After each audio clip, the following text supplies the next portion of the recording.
Joined now by a top lawmaker who usually finds himself in the center of the action these days, whether it's an impeachment manager or as a key broker on infrastructure talks. He's a member of the Congressional Black Caucus leadership, and he's also vice chair of the Congressional Progressive Caucus.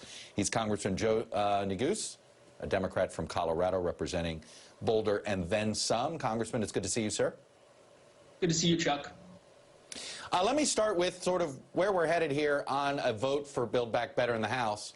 It seemed 3 months ago, whether you were in a swing district or in a safer seat, there weren't many House members that wanted to vote on a bill that was not going to be able to pass the Senate. Now it appears you're going to vote on a bill that's likely to change dramatically in the Senate. Why are you comfortable with that decision today and you weren't comfortable with that decision 3 months ago? Well, I'd say this, Chuck. My sense is that the bill that we will vote on this week, we'll begin debate on that bill tomorrow, is largely consistent with the framework that the president negotiated several weeks ago with all of the different parties. And the vast majority of this bill, we expect, will ultimately get signed into law, whether it's the provisions to lower health care costs, the universal pre-K provisions, child care, a wide variety of other investments in housing. At the end of the day, we expect that that bill will get across the finish line. As you said, that obviously there are differing views within the House Democratic Caucus and the Senate Democratic Caucus about different pieces of the bill. But all in all, we feel very confident about the path forward for the Build Back Better Act.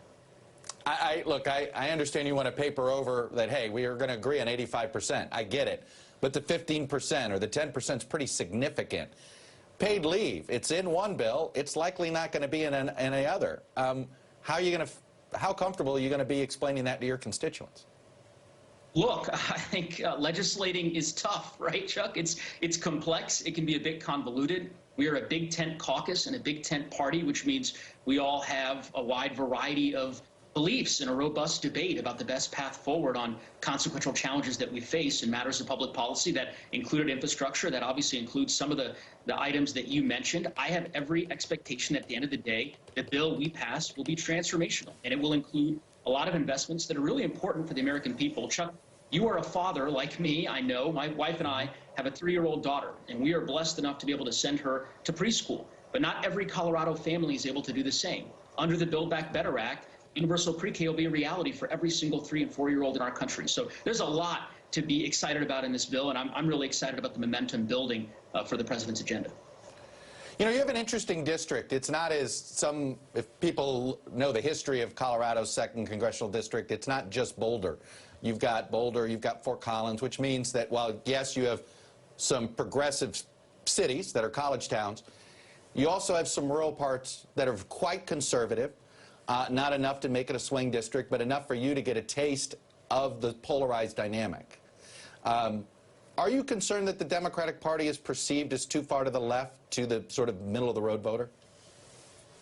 I'm not, Chuck. Look, I think that the House Democratic Caucus and the Democratic Party more broadly is united by a shared set of values. And those values were best on display yesterday by virtue of the bipartisan infrastructure deal that President Biden signed. You are right. My district, includes rural parts of our state, mountainous parts of our state. You're welcome to come visit anytime. The best skiing in the United States and perhaps in the world, as well as more liberal parts of our state. But I will tell you, in my conversations with my constituents, they want us to do our part here in Washington to deliver results for them. And I can think of no better example of that than President Biden, House Democrats and Senate Democrats, and a few Republicans, as you know, delivering on infrastructure, doing something that no president in the modern history of our country has been able to do, which is get a bipartisan infrastructure deal across the finish line. You know, I was curious if you looked at what happened in Virginia and thought, hey, wait a minute, there's a whole bunch of us Colorado Democrats who think this state's blue forever.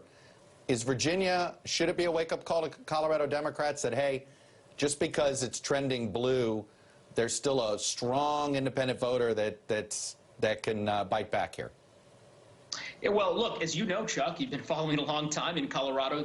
The most voters are unaffiliated, right? Unaffiliated is the largest affiliation, so to speak. We have a lot of similarities to Virginia. I think Virginia is a reminder, rather the election 2 weeks ago is a reminder that We have got to take seriously our responsibility to message to the American people and to the people of our state in particular what we are doing to help their daily lives and to try to make our communities a better place. Fundamentally, that's the job. That's what we're up to here in Washington. I think sometimes that can get lost in translation, and it's important for us to find a way to cut through the noise. I have every expectation our governor, Governor Polis, who is wildly popular in Colorado, will do precisely that as he runs for re-election. He was here yesterday with the president and with us in Congress to be a part of the infrastructure signing ceremony as well.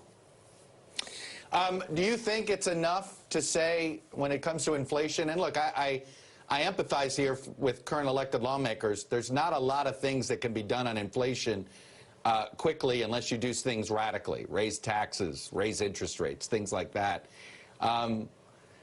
It feels like, do you feel like there's a lever that can be pulled here to deal with this inflation issue or not?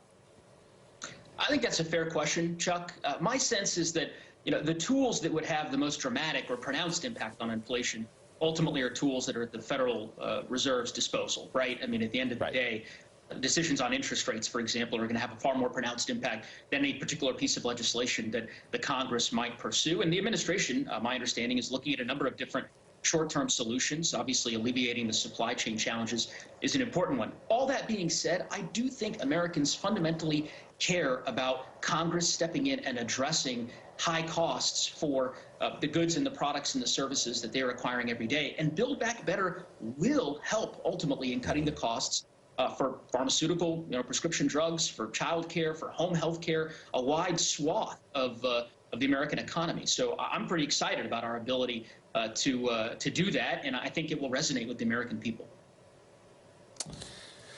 Congressman Joe Neguse, Democrat from, like I said, you can't just say Boulder, Colorado anymore. The district's a little bit bigger and more diverse than it used to be. Appreciate you coming on. Bigger than the state of New Jersey, Chuck. It's an excellent point. Again, it is not just the Boulder seat anymore. Anyway, thank you.